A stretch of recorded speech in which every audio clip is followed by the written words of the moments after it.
తెలంగాణ ప్రభుత్వం ఇచ్చిన కుల గణన తప్పుల తడకగా ఉందని విమర్శించారు కేంద్ర మంత్రి బండి సంజయ్. బీసీల సంఖ్య తక్కువ చేసి చూపించారని ఆరోపించారు. ఎమ్మెల్సీ ఎన్నికల్లో కాంగ్రెస్ కు అభ్యర్థులు లేరన్నారు. ముస్లింల ఓట్లతో కాంగ్రెస్ గెలవాలని చూస్తోందని మండిపడ్డారు బండి సంజయ్.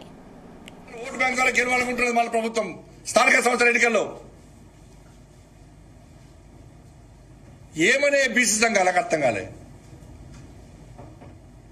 మేము బీసీలు ఉత్తరిస్తాం, మాదే బీసీ సంఘం, మేం చెప్తాను బీసీలు ఓటేయాలనే సంఘాలు ఏడమైనాయి.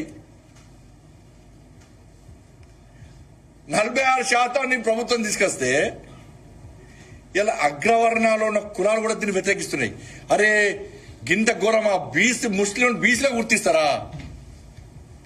బీసీలో కలుపుతారా? వాళ్ళకి ఈడబ్ల్యూఎస్ ఉన్నది, ఇప్పటికే మైనార్టీకి సంబంధించి అనేక బెనిఫిట్స్ వస్తున్నాయి వాళ్ళకు.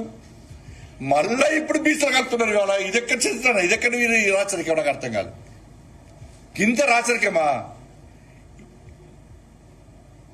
ఓవైసీ కుటుంబం, రేవంత్ రెడ్డి గ్యాంగ్, హిందూ వ్యతిరేక గ్యాంగ్, వీళ్ళిద్దరు కూర్చొని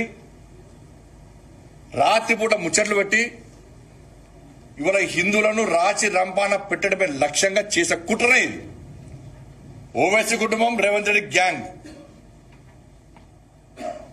ఎట్లా కలుస్తారు చెప్పురా మీరు?